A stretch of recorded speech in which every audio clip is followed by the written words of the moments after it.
रही थी। जी शैला रज़ा साहिबा, would you like to respond to that? आप बहुत शुक्रिया आपका आदिल।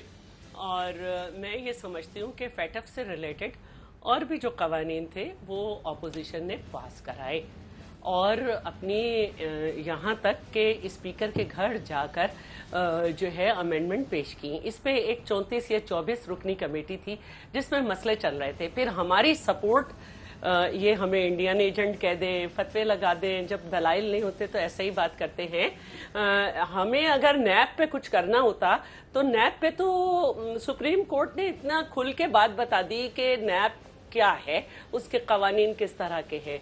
मुझे इनसे ये पूछना है कि वो लोग जो फैटफ की ग्रे लिस्ट में नहीं है वो ममालिक, क्या उसमें इसी तरह से अवाम के ऊपर इतने वो कवानीन बनाए गए जो ह्यूमन राइट्स से मैच नहीं करते और जो उनके मुल्क के बुनियादी आइन से भी वो हैं?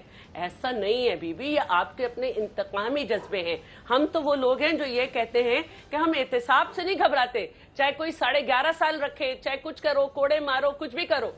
हम तो जो है ये कह रहे हैं कि आपका जो कानून है वो पाकिस्तान के बुनियादी आइन से मुतसादिम है। हमने पहले नैब को ये बात की।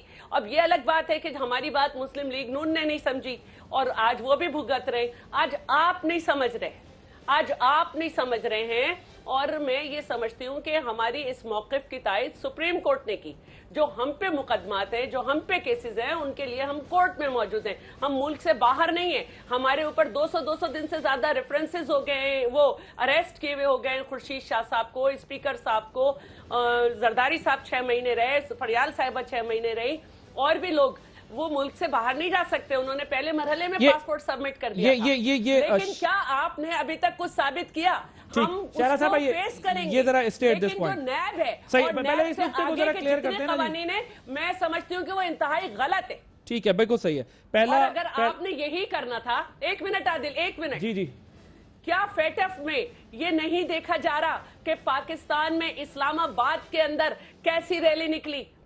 क्या ये सेक्टेरियन जो यहाँ पे वबा चली है, जो कराची में रैली निकली, जो इस्लामाबाद में रैली निकली, क्या हुकूमत का फर्ज नहीं था कि वफाक के अंदर जो है इस तरह की रैली निकले, वो बिल पास करे और उनके मुंह पे तमाचा पड़े? आपने अच्छा ठीक है, निकलने के लिए मैं इसका जवाब लेता हूँ ना इनसे जरा। अभी जो 2 चीजें हमारे सामने हैं। 1 मिनट आदिल, 1 मिनट आदिल। हाफिज साहब को आप नवाज की गवर्नमेंट में कहते थे कि कश्मीरियों की जद्दोजहद के लिए ये अल्लाह का बहुत बड़ा तोहफा है, इनको गिरफ्तार नहीं होना चाहिए। उन्हें भी गिरफ्तार किया आपने।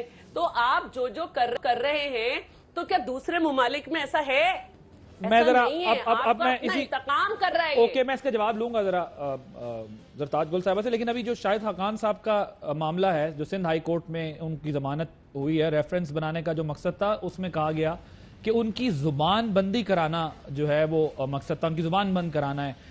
इसमें यह कहा कि जमानत कबल गिरफ्तारी में यह साबित करना होता है कि तफ्तीश बदनीयती पर मबनी है। शाहिद हकान अब्बासी मौजूदा वफाकी हुकूमत पर खुल्लम खुल्ला तनकीद करते हैं। इस बात को मुस्तरद नहीं किया जा सकता कि नैब ने सियासी दबाव में लाने के लिए रेफरेंस बनाया और जो है वो इस पर उन्होंने कहा कि इन इल्जामात को मातहत अदालत में रेफरेंस का हिस्सा नहीं बनाया गया।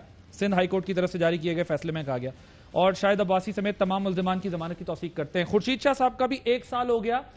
1 साल के अंदर उनका रेफरेंस तो गया, लेकिन वो इनकम्प्लीट रेफरेंस है। वो रेफरेंस अभी तक जो है वो कंप्लीट नहीं हो पाया और कोई ना कोई रीजन की वजह से वो डिले हो गया। उनको 1 साल हो गया, बल्कि आज उन्होंने कहा भी मेरी आज सालगिरह है गिरफ्तारी की। जरताज साहिबा, अगर जुर्म है, केसेस में जान है, चीजें हैं, तो सजा बिल्कुल होनी चाहिए। लेकिन अगर इतना लंबा ड्रैग हो तो क्या आपके सियासी मुखालफिन को यह कहने का मौका नहीं मिलेगा कि हमारे खिलाफ इनके पास कुछ है ही नहीं, या इदारों के पास कुछ है ही नहीं कि वो पेश करें? अगर है तो सजा जरूर देनी चाहिए, लेकिन अगर ना हो तो क्यों? जी।